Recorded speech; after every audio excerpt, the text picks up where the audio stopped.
species are not found that called endangered animals. Endangered animals वो animals होते हैं जिनकी प्रजातियां लुप्त हो रही हैं, that's called a endangered animal. अब आप अपनी बुक देखिए चैप्टर 8. इस बुक में आपको कुछ endangered animals की पिक्चर्स दी हैं और उसके डाउन साइड आपको उनके नेम राइट डाउन करने हैं. I write down the name on the board and you write down in your book down side the picture. First है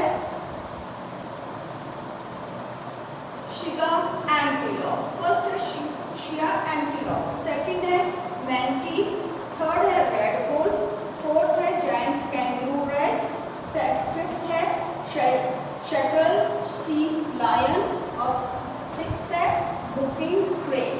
ओके, आपको ये नेम पिक्चर्स के डाउन साइड राइट डाउन करने हैं. And now in this chapter what do you know.